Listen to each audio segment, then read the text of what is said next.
जय श्री कृष्ण भक्तजनों। रमा एकादशी व्रत कथा।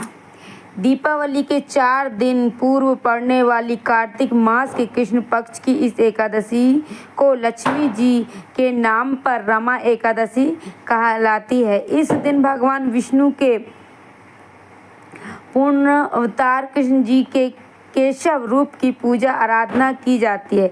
इस दिन एकादशी का व्रत करने से जीवन में वैभव और अंत में मोक्ष की प्राप्ति होती है। धर्मराज युधिष्ठिर ने कहा कि हे केशव, कार्तिक कृष्णा एकादशी का क्या नाम है, इसके व्रत की क्या विधि है और इसके करने से क्या फल प्राप्त होता है, सो आप कृपा करके विस्तार पूर्वक मुझे सुनाइए। भगवान श्री कृष्ण ने कहा, हे राजन, कार्तिक कृष्ण पक्ष की इस एकादशी का नाम रमा एकादशी है। बड़े बड़े पापों का नाश करने वाली है और असीम वैभव देने वाली है। शास्त्रों में वर्णित इसका महत्व मैं तुमसे कहता हूँ, सचेत होकर सुनो। प्राचीन काल में मुचकुंद नाम का एक राजा था। उसकी इंद्र के साथ गहन मित्रता थी और साथ ही यम, कुबेर, वरुण तथा विभीषण के साथ भी मित्रता थी। वह राजा बड़ा धर्मात्मा तथा विष्णु का भक्त था और न्यायपूर्वक राज्य करता था। तथा मुचकुंद की एक कन्या थी जिसका नाम चंद्रभागा था। उस कन्या का विवाह चंद्रसेन के पुत्र के साथ हुआ था,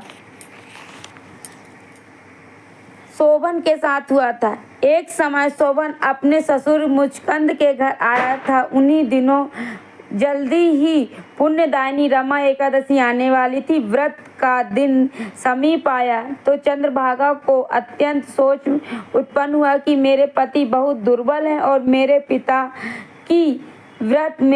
के व्रत के बारे में आज्ञा बहुत कठोर है। 10वीं को राजा ने ढोल बजवाकर सारे राज्य में यह घोषणा करवा दी कि रमा एकादशी को सभी लोग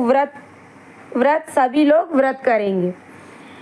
घोषणा को सुनते ही शोभन को अत्यंत चिंता हुई कि उस अपनी पत्नी से बोला, अब मुझे क्या करना चाहिए? मैं किस प्रकार मुझसे भूख सहन नहीं कर सकूंगा।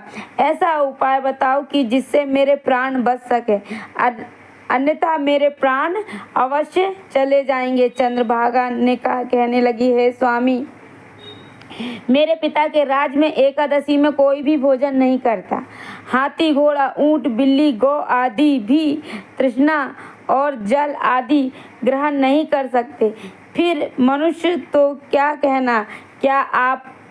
यदि आप भोजन करना चाहते हैं तो किसी दूसरे स्थान पर चले जाइए, क्योंकि यदि आप यहाँ रहेंगे तो अवश्य ही व्रत करना पड़ेगा।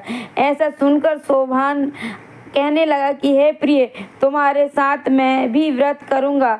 जो भाग्य में होगा वह देखा जाएगा। ऐसा विचार कर उसने व्रत किया और वह भूख व प्यास से अत्यंत पीड़ित होने लगा। जब सूर्य नारायण अस्त हो गए तब रात्रि जागरण का समय आया तो वह जागरण वैष्णवों को तो अत्यंत हर्ष देने वाला था, परंतु शोभन को अत्यंत दुखदायी लगा। प्रातः काल होते होते शोभन के प्राण निकल गए। तब राजा ने चंदन की चिता में उसका दाह संस्कार कराया, परंतु चंद्रभागा ने अपने पिता की आज्ञा से अपने शरीर को दग्ध नहीं किया और शोभन की अंत्येष्टि अंतिम क्रिया करने के पश्चात अपने पिता के घर में ही रहने लगी। रमा एकादशी के व्रत के प्रभाव से शोभन मंदराचल पर्वत पर धन्य धान्य से परिपूर्ण तथा शत्रुओं से रहित एक सुंदर देवपुर को प्राप्त हुआ। वह अत्यंत सुंदर रत्न और वैदुर्य मणि जटित स्वर्ण के खंभों पर निर्मित अनेक प्रकार की स्फटिक मणि से सुशोभित भवन में सिंहासन पर आरूढ़ हुआ। श्वेत चट और चंबर, मस्तक पर किरीट, कानों में कुंडल, कंठ में हार, बाहु में कपूर विभूषित गंधर्व और अप्सराओं से घिरा हुआ ऐसे शोभित हो रहा था मानो अपनी सभा में देवराज इंद्र विराजमान हो। एक समय मुचकंद के नगर में रहने वाले सोम शर्मा नामक ब्राह्मण तीर्थ यात्रा करता हुआ घूमता घूमता उधर जा निकला। ब्राह्मण शोभान को पहचान कर कि यह तो राजा का जमाई है, शोभान उसके निकट गया। शोभान की उसको पहचान कर अपने आसन पर उठाकर और पास बैठा लिया और प्रणाम आदि करके कुशल क्षेम पूछने लगा। ब्राह्मण ने कहा कि राजा मुचकुंद और आपकी पत्नी चंद्रभागा कुशल से हैं। नगर में सभी प्रकार कुशल से है, परंतु राजन हमको अत्यंत आश्चर्य हो रहा है कि अपना वृत्तांत कहिए कि ऐसा सुंदर नगर जो न कभी देखा न कभी सुना, न आपको किस प्रकार प्राप्त हुआ। तब शोभान बोला कि कार्तिक कृष्णा रामा एकादशी का व्रत करने से मुझे यह नगर प्राप्त हुआ है, परंतु यह अस्थिर है। यह सुनकर ब्राह्मण बोला कि हे राजन, स्थिर होने का कोई उपाय तो कहें, मैं उसे अश्व में पूरा करूंगा। शोभान ने कहा, रमा एकादशी का व्रत अन्यास और श्रद्धा से रहित होकर किया था, इसलिए यह कुछ अस्थिर है।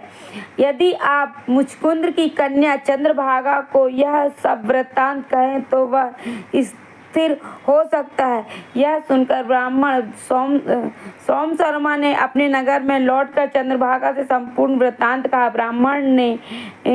ब्राह्मण के वचन सुनकर चंद्रभागा बड़ी प्रसन्नता पूर्वक ब्राह्मण से बोली, ब्राह्मण, यह सब बातें आपने प्रत्यक्ष देखी हैं और स्वप्न की कह रहे हैं। ब्राह्मण कहने लगा कि हे पुत्री, मैंने महावन में तुम्हारे पति को प्रत्यक्ष देखा है, साथ ही किसी से विजय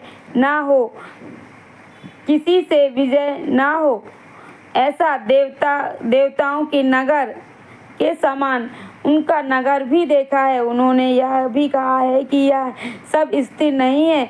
जिस प्रकार यह स्थिर रह सके वह उपाय आपको करना चाहिए। चंद्रभागा कहने लगी, हे विप्रवर, आप मुझको वह पर ले चलिए।